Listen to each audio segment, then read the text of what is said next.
बेटा अभी तक हम लोगों ने लास्ट क्लास जो है चीज़ें समझी हैं डिमांड के ऊपर कि व्हाट इज़ डिमांड, डिमांड का मीनिंग क्या है, डिमांड किन किन वर्ड से मिलके बनी है। मैंने आपको उसके अंदर डिज़ायर, वांट एंड देन उसके बाद फाइनली आपको डिमांड की डेफिनेशन को बताया। और डिमांड के अंदर कितने मतलब कितने वर्ड्स का कोलैबोरेशन है, कितने वर्ड्स को मिला करके आपने डिमांड की डेफिनेशन बनाई है। तो टोटल इसके अंदर 4 वर्ड्स हैं। पहला खुद का प्राइस, देन उसकी quantity, then willingness to buy and last में हमने बात की थी क्या sir, time period. Time period किस समय पे हम लोग किस चीज की मार्केट में डिमांड कर रहे हैं उसे हम लोग डिमांड के डेफिनेशन को काउंट किया, मतलब टाइम पीरियड को डिमांड डेफिनेशन में काउंट किया जाता है। ठीक है, यस सर। अब हम लोग समझने वाले हैं और हमने फिर इसके बाद जस्ट बात पढ़ा था कि डिमांड कितने तरीके से हमारे पास, तो हमारे पास दो टाइप की डिमांड है, एक इंडिविजुअल पे और दूसरा होता है आपका मार्केट डिमांड। इंडिविजुअल डिमांड अपने आप में कैसी डिमांड है बेटा, जो एक आदमी को रिप्रेजेंट करती है, जबकि मार्केट डिमांड अपने आप में मल्टीपल लोगों को शो करती है, मल्टीपल लोगों को शो करती है। इंडिविजुअल के केस में क्या है, सिर्फ एक पर्सन के बारे में। मार्केट में क्या है बेटा, आपको बहुत सारे लोगों के बारे में एक साथ मार्केट डिमांड, मतलब एक एक इंडिविजुअल को मिला लो तो ऐसे 10-12 इंडिविजुअल या दो इंडिविजुअल, एक से ज्यादा इंडिविजुअल को मिला दो तो बन जाएगी आपकी मार्केट डिमांड। ठीक है, यस सर। तो अब हम समझते हैं पहले ग्राफ कि डिमांड का ग्राफ कैसा है बेटा। तो डिमांड का ग्राफ बेटा बेसिकली हमारे पास यहाँ पे हमने लास्ट क्लास ही इसके ऊपर चर्चा की थी, आप सबको याद होगा बेटा। तो हम लोग पहले क्या करते हैं, यहाँ पे एक छोटा सा टेबल बनाते हैं, एक छोटा सा पहले टेबल बनाते हैं जिसपे लिखते हैं प्राइस एंड क्वांटिटी। ठीक है, यस सर। तो जैसे कि मैं बात करूं यहाँ पे, मैं अपने पास यहाँ पे 3 प्राइस लिख रहा हूँ, 1 2 3, 3 प्राइस लिखे मैंने। अब इन 3 प्राइजेस पे एक कंज्यूमर के अकॉर्डिंग हम सोचें, जो जो प्राइस अपनी अपने आप में 1 रुपए है तो वो 10 क्वांटिटी बाय करता है। ठीक है, जैसी प्राइस बढ़ेगा तो क्वांटिटी को क्या कर देगा, रिड्यूस कर देगा। लेट्स से वो 8 क्वांटिटी अब बाय कर रहा है, क्यों, क्योंकि उसे कम सेटिस्फेक्शन, उसे लगेगा मुझे सेटिस्फेक्शन कम मिल रही है, क्योंकि जैसी प्राइस बढ़ा वैसी उसकी सेटिस्फेक्शन डाउन हो जाएगी, इसलिए वो अपनी क्वांटिटी को कम कर देगा। या फिर ऐसा भी बोल सकते हैं सर, प्राइस बढ़ गया, प्राइस बढ़ गया है इसलिए उसने क्वांटिटी कम कर दिया। ठीक, देन उसके बाद प्राइस और इंक्रीज हो गया तो अब वो अपनी क्वांटिटी को और रिड्यूस कर देगा। लेट्स से अब वो क्वांटिटी बाय कर रहा है 5, कितनी बाय कर रहा है 5। तो यहाँ पे हमारे पास जो सिनेरियो क्रिएट हुआ है बेटा पूरा पूरा, इसी को हम बोल रहे हैं यहाँ पे ये टेबल बन गई है। अब इस टेबल के बाद हम लोग बात करते हैं ग्राफ की। तो ग्राफ बेटा बेसिकली कैसा है, यहाँ पे एक्स और यहाँ पे वाई एक्सिस, यहाँ पे 0 है, ये आपकी क्वांटिटी है, ये उसका प्राइस है। ठीक है, अब एक बात आप सिंपल सी समझना बेटा मेरे साथ यहाँ पे, कि मैं यहाँ पे डिफरेंट डिफरेंट प्राइसेस अगर बताता हूँ और डिफरेंट डिफरेंट यहाँ पे क्वांटिटीज को शो करता हूँ। ठीक है, सपोज कीजिए यहाँ पे आपके पास, ये आपके पास 2 क्वांटिटी, ये बेटा आपके पास है 4, ये 6 है, फिर ये 8 है और ये 10 क्वांटिटी है। ठीक, यस सर। अगर मैं यहाँ पे अब ग्राफ बनाता हूँ बेटा, तो ग्राफ कैसा बनेगा आप सिंपल सा बताना मुझे। सर एक प्राइस पे 10 क्वांटिटी है, तो यहाँ पे मैंने प्राइस मैट अभी लिखे नहीं थे, 1 2 3 हमने 3 प्राइस लिख दिए हैं। तो एक जो 1 रुपए पे बेटा कितनी क्वांटिटी यहाँ पे बाय की जा रही है, सर ये 10 है, वेरी गुड। सेकंड केस, 2 रुपए पे कितनी क्वांटिटी बाय की जा रही है, सर 8। 2 पे कितनी क्वांटिटी है 8, तो 2 यहाँ पे आ गया, 8 इधर हो गया। ओके, ठीक है। नेक्स्ट बेटा हमारे पास क्या है, 3 पे कितनी क्वांटिटी है, सर 3 पे है अपने आप पे 4, 3 पे कितना है 4, 3 पे 5 है। ओके, तो अगर आप ठीक ढंग से देखें तो ये अपने आप पे क्या बनती है, एक लाइन बन जाती है। क्या होती है लाइन, एक कर्व, कैसा भी हो सकता है, एक लाइन भी हो सकती है, एक कर्व भी हो सकता है। एक लाइन भी हो सकती है और एक कर्व भी हो सकता है, दोनों में से कोई एक चीज होगी। ठीक है सर, तो ये अपने आप पे डाउनवर्ड स्लोपिंग होती है। कैसे होती है, डाउनवर्ड स्लोपिंग होती है। डाउनवर्ड स्लोपिंग का मतलब बेटा क्या है यहाँ पे, कि नीचे की तरफ बढ़ रही होती है या फिर अबव या फिर ऊपर की तरफ। जैसे जैसे प्राइस कम होते जाएंगे वैसे वैसे क्वांटिटी क्या है, कम होती जा रही है, आप यहाँ पे देख पाओगे। और जस्ट अगर आप यहाँ से इसका उल्टा सिनेरियो देखो, 3 रुपए पे 5 क्वांटिटी थी, जैसी प्राइस घटा 2 रुपए हुआ, क्वांटिटी बढ़ गई, जैसी प्राइस और घटा क्वांटिटी और बढ़ गई। तो यहाँ पे क्या हो रहा है, दोनों एक दूसरे के वाइस वर्सा चल रहे हैं। तो इट मीन्स यहाँ पे आपको एक बात समझ में आई होगी, जो हमने लास्ट क्लास में भी डिस्कस की थी, कि डिमांड के केस में हमेशा प्राइस और क्वांटिटी में कैसा रिलेशन होता है, इनवर्स रिलेशन होता है। कैसा होता है, इनवर्स रिलेशन होता है। ठीक है, अब हम लोग बात करते हैं आज, जो हमें आज का टॉपिक जो बेटा पढ़ना है, डिमांड का जो ग्राफ है। ठीक है, ये हमने समझ लिया कि इसका ग्राफ किस तरीके से बनता है। अब जो टॉपिक है बेटा हमारे पास आज, वो हमें पढ़ना है डिमांड फंक्शन। क्या पढ़ना है, डिमांड फंक्शन। ठीक है सर, डिमांड फंक्शन क्या है बेटा, तो जरा गौर करना। Demand function show the relationship between demand function show the relationship between quantity demanded for a particular commodity and factors influencing it। यहाँ पे डिमांड फंक्शन दिखाता है कि यहाँ पे प्राइस और क्वांटिटी में रिलेशन नहीं है, यहाँ पे किसके बीच में रिलेशन है बेटा, कि जो क्वांटिटी डिमांडेड है और उसको इन्फ्लुएंस, जो क्वांटिटी डिमांडेड को इन्फ्लुएंस करने वाले फैक्टर कौन कौन से हैं, उनका यहाँ पे एक रिलेशनशिप शो किया जाता है। इट कैन बी इधर विद रिस्पेक्ट टू, या तो वो एक कंज्यूमर के केस में हो सकता है जिसे हम लोग इंडिविजुअल डिमांड कहते हैं, या फिर वो बहुत सारे कंज्यूमर, ऑल कंज्यूमर्स के बेसिस पे भी होता है जिसको हम लोग मार्केट डिमांड फंक्शन कहते हैं। तो सर इसका मतलब डिमांड फंक्शन अपने आप पे दो टाइप के हो सकते हैं, बिल्कुल, एक individual demand function and second आपका मार्केट डिमांड फंक्शन। ठीक है, अब हम लोग बात करते हैं इसके अगले फंक्शन पे। तो पहला फंक्शन हमारे पास फर्स्ट जो हम बात करने वाले हैं वो है इंडिविजुअल डिमांड फंक्शन पे। Individual demand functions refers to a functional relationship between individual demand and factor affecting the individual demand। Individual demand, ठीक है, का मतलब यहाँ पे क्या है कि जो डिमांड है एंड उससे उसको अफेक्ट करने वाले कौन कौन से फैक्टर हैं, तो हमने उसको ग्राफिकली एक ग्राफिकली नहीं, इक्वेशन वाइज, एल्जेब्रिकली उसको इस तरह से शो किया। डिमांड ऑफ एक्स कमोडिटी, तो demand for a particular for commodity x, demand for commodity x, हमने उसको dx से शो किया। अब उसको जैसे कि हम मैथमेटिक्स में लिखते हैं बेटा, function of x is equals to x square plus 2x plus 3, हमने इक्वेशन लिख दी। अगर मैं आपसे कहूं कि लेट x की वैल्यू 0 है, तो आप मुझे क्या बताओगे, सर x की वैल्यू यहाँ पे 0 पुट करनी है, x की वैल्यू कितनी पुट करनी है, 0 पुट करनी है, और फंक्शन के अंदर 0 होल स्क्वायर 2 इंटू 1 प्लस 3। अब मुझे इसका, यहाँ पे 0 है बेटा, अब मुझे सिंपली इसका आंसर क्या दोगे बेटा, सब 3। तो चलिए, ये तो x की वैल्यू कितनी थी, 0। अगर मैं यहीं पे अब दूसरे केस के अंदर x की वैल्यू 1 पुट कर दूं, तो अगर हमने x की वैल्यू 1 पुट कर दिया, तो अब ये फंक्शन क्या होगा, तो यहाँ पे अब हमारे पास जैसे हम 1 रखेंगे, 1 का स्क्वायर 1, 1 इंटू 2 2, देन उसके फाइनली कितना है 3, कुल मिला कितना आ गया 6। मतलब सर ये जैसे हम लोग यहाँ वेरिएबल को चेंज कर रहे हैं, यहाँ पे फिर फाइनल आंसर वो चेंज हो जा रहा है। जैसे हम वेरिएबल को चेंज कर रहे हैं, फाइनल आंसर हमारा चेंज हो रहा है। तो जो बात आप मैथमेटिक्स में करते हो बेटा, वही चीज, वही सिनेरियो यहाँ पे भी है कि आपके जो डिमांड के कंस्टिट्यूट्स हैं, जो डिमांड के अंदर फैक्टर्स हैं, वो कौन कौन से हैं। तो टोटल आपको बताया गया 5, 1 2 3 4 5, और ये पांचों वही हैं जो आप लोगों ने फैक्टर्स पढ़े थे, जो आपने डिटर्मिनेंट्स पढ़े थे इंडिविजुअल डिमांड के। ठीक, ये सब वही है। जैसे कि पी एक्स किस चीज को शो कर रहा है, पी एक्स दिखा रहा है आपको प्राइस ऑफ कमोडिटी एक्स, ये डिमांड दिखा रहा था मतलब क्वांटिटी, जबकि प्राइस दिखा रहा है। पी आर का मतलब है price of related goods, Y का मतलब क्या है, income of the consumer, T का मतलब क्या है, टेस्ट, एंड एफ का मतलब क्या है, फ्यूचर में एक्सपेक्टेशन, तो टोटल हमारे पास 5 कॉन्स्टिट्यूट है जिनको मिला करके हमने बताया डिमांड ऑफ एक्स, क्या मेरी इतनी बात आप सबको क्लियर है? यस सर, हमें समझ में आ गया, वेरी गुड। इसको बोलते हैं हम डिमांड फंक्शन। क्या है बेटा ये, डिमांड फंक्शन। ठीक है सर। सेकंड जो केस है वो हम समझते हैं पहले मार्केट डिमांड। क्या है बेटा, मार्केट डिमांड। अब मार्केट डिमांड क्या होती है बेटा, market demand functions refers functional relationship between market demand, again देखिए मार्केट डिमांड यहाँ पे टोटल डिमांड से है, एंड उसको अफेक्ट करने वाले फैक्टर्स कौन कौन से हैं।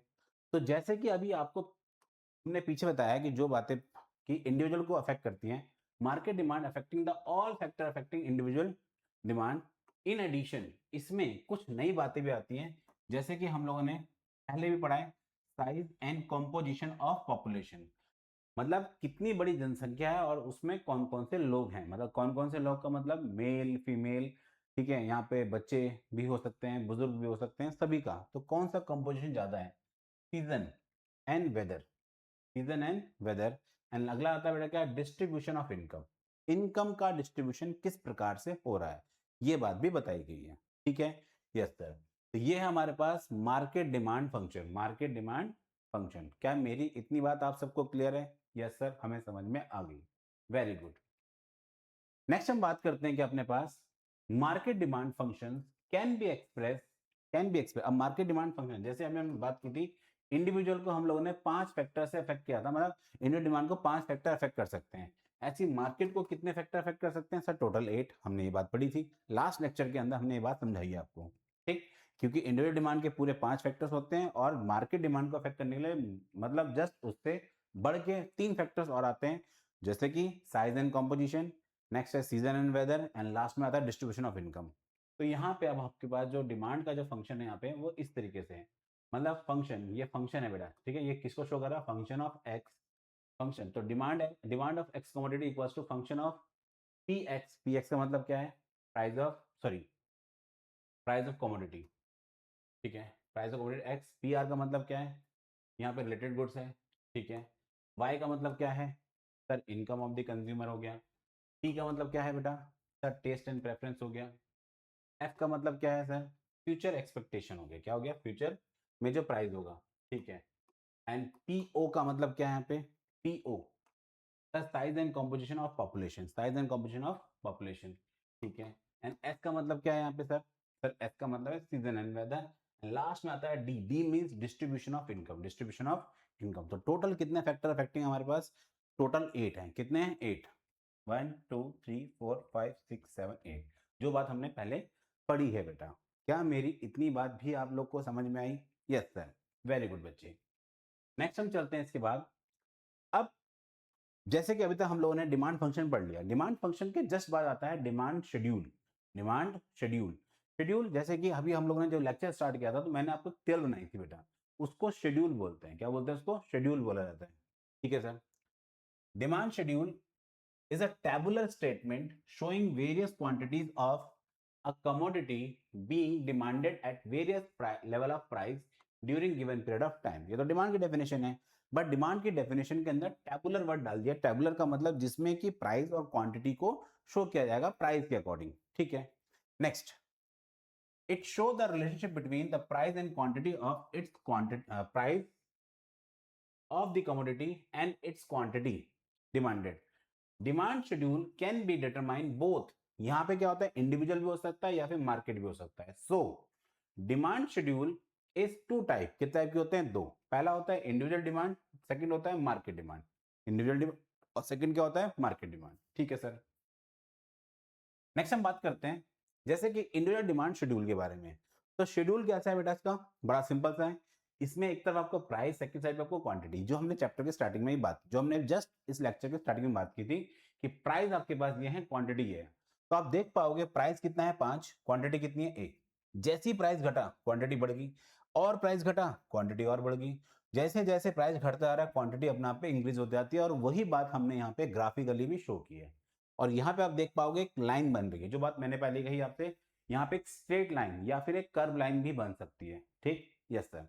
लेकिन इसमें एक बात सिंपल सी होती है, आप ऐसा नहीं, मतलब एक हम ऐसा बता सकते हैं कि डाउनवर्ड स्लोपिंग होगी, लेकिन ऐसा नहीं है। हमारी बुक के अंदर ऐसा है कि ये स्ट्रेट लाइन होगी, बट स्ट्रेट लाइन कभी नहीं होती, ये ऐसे ऐसे होती है, ऐसे ऐसे ऐसे ऐसे ऐसे। अगर आप इसको बड़े सिनेरियो में देखोगे तो ये ऊपर नीचे होती रहती है, बट इतना तो श्योर है कि मार्केट जो अपने आप में लॉ है, जो लॉ ऑफ डिमांड है, जो अभी आप पढ़ने वाले हो, उसमें यहाँ पे इनवर्स रिलेशन है, प्राइस में और क्वांटिटी में इनवर्स रिलेशन है, और वही बात यहाँ बताई गई है, ठीक है। Yes sir. यहाँ पे हम प्राइस को वाई एक्सिस पे शो कर रहे हैं, जबकि क्वांटिटी को एक्स एक्सिस पे शो कर रहे हैं, ठीक है। Yes sir. Individual demand schedule refers to the tabular statement showing the various quantities of the commodity that a consumer is willing to buy at various level of price during given a period of time। Simple है। Yes yes sir. तो ये था हमारे पास demand schedule, जो अभी हमने individual demand schedule जो हमने अभी समझा और इसको किया, ठीक है सर। अब जैसे कि हमने बात कर रहे हैं इंडिविजुअल के बारे में, सर ऐसे ही आपका मार्केट डिमांड भी होगा। बिल्कुल सही पहचाना बेटा आपने कि मार्केट डिमांड शेड्यूल में आपका कुछ इसी प्रकार से है। Market demand schedule refers to the tabular statement showing various quantities of a commodity, various quantities of a commodity at all the consumers willing to buy at various level of price and during given period of time। अब यहाँ पे ध्यान देना, it is the sum of all individuals। जैसे कि individual आपके पास A है, individual आपके पास B है। जब हम बात करते हैं मार्केट डिमांड में, तो दोनों को हम ऐड करते हैं। दोनों को हम क्या करते हैं? ऐड। तो आप पहले इसका सिनेरियो देखो, सिर्फ और सिर्फ इसका। जैसे जैसे प्राइस बढ़ता गया वैसे वैसे क्वांटिटी बढ़ती गई। अब आप प्राइस और क्वांटिटी इनको कंपेयर कर लो। प्राइस जैसे जैसे इंक्रीज कम होता जा रहा है वैसे वैसे क्वांटिटी बढ़ती जा रही है। अब हम दोनों को ऐड कर रहे हैं, तो क्या जो इनके साथ रिलेशन है वही रिलेशन मार्केट डिमांड के साथ भी है। जैसे जैसे प्राइस कम हो जा रहा है क्वांटिटी बढ़ती जा रही है। ठीक है, यस सर, समझ में आ गया। अगर मैं इसको ग्राफ में शो करना चाहूँ तो सर ग्राफ में भी सेम बनेगा। तो आप ग्राफ में आप देख पाओगे जो ग्रीन लाइन है वो हम शो कर रहे हैं demand of A, demand of a, जबकि जो पिंक लाइन है ये शो कर रही है क्या, demand of B B consumer की। एंड देन उसके बाद जो व्हाइट लाइन शो कर रही है यहाँ पे, वो व्हाइट लाइन दिखा रही है किसको, वो व्हाइट लाइन दिखा रही है आपकी मार्केट डिमांड को। किसको, मार्केट डिमांड को, demand of A and demand of B, जिसको हमने बोला गया demand of market, demand of market. Done है यहाँ तक? यस सर, इसको बोलते हैं मार्केट डिमांड। क्या बोलते हैं इसको हम लोग, मार्केट डिमांड, जो कि इन दोनों का समीशन करके आता है, जो कि इन दोनों का समीशन करके आता है। बस इतना सा अंतर याद रखेंगे, ये अपना आप में ऐसे बनते हैं तो ये 100% थोड़ा सा इससे ज्यादा ही स्लोप में होगा। ठीक है, यस सर, इनके स्लोप कम होंगे, इसका स्लोप थोड़ा सा ज्यादा होगा। समझ में आया बेटा? यस सर, मतलब सर इसमें स्लोप भी है। हाँ बेटा, अभी हम इसके अंदर बहुत कुछ डिटेल में और भी चीजें पढ़ने वाले हैं। क्या मेरी इतनी बात आप सबको क्लियर है? यस सर, हमें समझ में आया।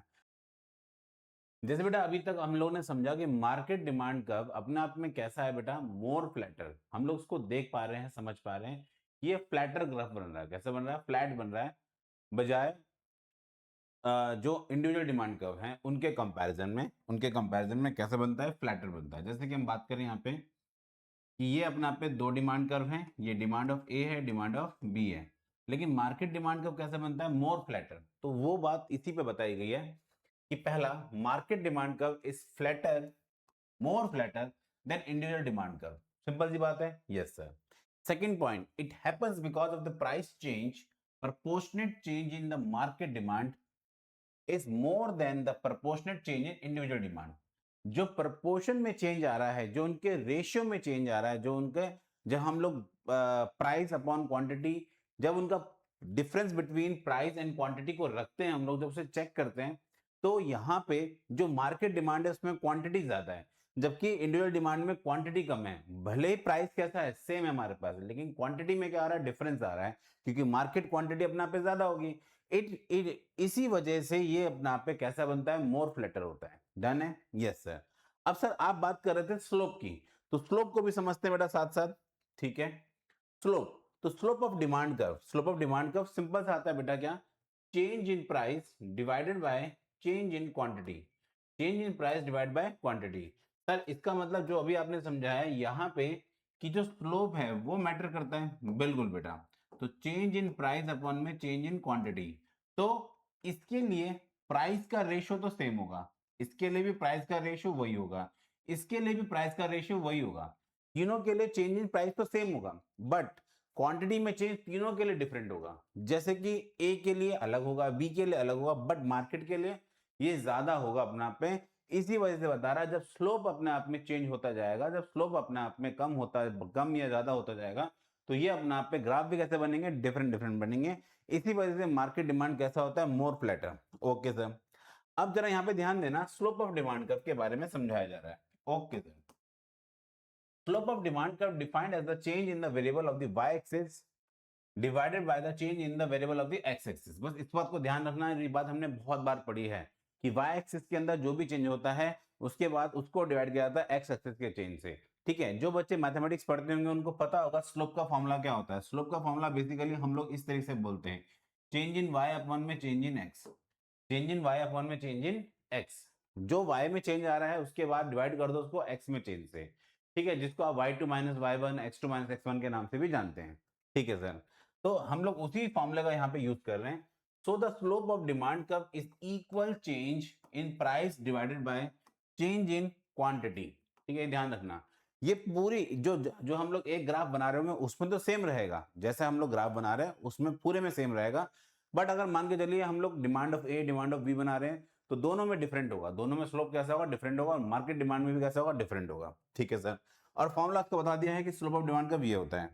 अब यहाँ पे ध्यान देना, due to inverse relation between the price and quantity demanded, demand curve slope downward. So यहाँ पे हमेशा कैसा होता है स्लोप आपका, नेगेटिव होता है। कैसा होता है स्लोप हमेशा, नेगेटिव होता है। क्यों होता है नेगेटिव? क्योंकि अगर मान के चलिए प्राइस बढ़ रहा है तो क्वांटिटी क्या हो रही होगी? घट रही होगी। तो यहाँ पे जो आपके पास साइन निकल के आएगा, या तो प्राइस का साइन नेगेटिव में आएगा या फिर क्वांटिटी का साइन किस में आएगा? नेगेटिव में आएगा। सिंपल सी बात है। Yes sir. Second, slope of demand curve. Slope of demand curve measure the flatterness and steepness. ठीक है, मतलब मोर फ्लैटर, यहाँ पे फ्लैटर के लिए बात की जा रही है तो वो ये है, एंड स्टीपर की बात की जा रही है तो ये है अपना आप पे। ठीक है, yes sir. Of the demand curve so based on the absolute change in price and quantity. ये किस पे डिपेंड करता है? स्टीपर जो अपना पे फ्लैटनेस और स्टीपनेस, तो यहाँ पे दोनों की चीज इस पे डिपेंड करती है कि इनका प्राइस और क्वांटिटी में चेंज कैसा आ रहा है। ठीक है बेटा, यस सर। क्या मेरी इतनी बात आप सबको क्लियर है? Yes sir. तो ये है हमारे पास स्लोप ऑफ डिमांड कर्व, जिसमें हम लोगों ने अभी चीजों को समझा है। ओके, अब इसी चीज का हम प्रैक्टिकल एस्पेक्ट को भी यहाँ पे जरा समझते हैं। तो स्लोप ऑफ डिमांड कर्व हमने पढ़ा भी, तो slope equals to change in y upon में चेंज इन x, जिसको कि मैं y एक्सिस पे क्या दिखा रहा हूं सर? प्राइस। तो change in price divide by change in quantity. ठीक है, yes sir. Change in price upon में change in quantity, change in price upon में चेंज इन क्वांटिटी। ठीक है सर। तो चेंज इन प्राइस, तो जरा ध्यान देना यहाँ पे, जैसे कि लिखा हुआ है, एक छोटा सा क्वेश्चन दे रखा हमें कि प्राइस जो है 6 से 3 हो गया, 6 से 3 हो गया, तो चेंज कितना आ रहा है इन दोनों में? सर 3 रुपए। तो प्राइस 3 रुपए से क्या हो रहा है? घट रहा है, तो मैंने माइनस का 3 दिखाया, तो -3 क्या है? प्राइस है, मान ले। डन है, क्योंकि प्राइस आपका माइनस में जा रहा है, प्राइस क्या हो रहा है? घट रहा है। ओके, जिस वजह से क्वांटिटी क्या होगी? 6 से 8 होगी, सॉरी 4 से 8 होगी, 4 से 8 होगी, मतलब बढ़ गई क्वांटिटी, क्योंकि हमने पढ़ा था कि इसमें कैसा रिलेशन होता है? इनवर्स रिलेशन होता है। तो जब इनवर्स रिलेशन, तो क्वांटिटी क्या हो रही है? बढ़ रही है। कितने से बढ़ रही है? 4 से बढ़ रही है। तो यहाँ प्लस का 4 हो गया, तो आंसर फाइनली हमारे पास किस में आ रहा है सर? माइनस का 3/4, जो कि क्या रिप्रेजेंट कर रहा है? 0.75, 0.75। क्या मेरी इतनी बात क्लियर है? Yes sir. तो ये कैसा दिखा रहा है अपने आप में? स्लोप कैसा होता है? नेगेटिव होता है। स्लोप क्या होता है? नेगेटिव होता है। ठीक है, यस सर। मुझे उम्मीद है कि आप लोग को ये पॉइंट समझ में आया होगा। ठीक है, यस सर। तो यहां तक बेटा हम लोगों ने चीजों को समझा कि स्लोप कैसे डाउनवर्ड हो रहा है, कैसे क्या बोलते हैं हम उसे, नेगेटिव में शो कर रहे हैं, और साथ साथ हमने समझा कि मार्केट डिमांड क्यों ज्यादा फ्लैटर होता है। ठीक है बेटा, मुझे उम्मीद है कि यहां तक भी आप लोग को चीजें आपको समझ में आई होंगी। यस सर, हमें समझ में आई हैं। Very good.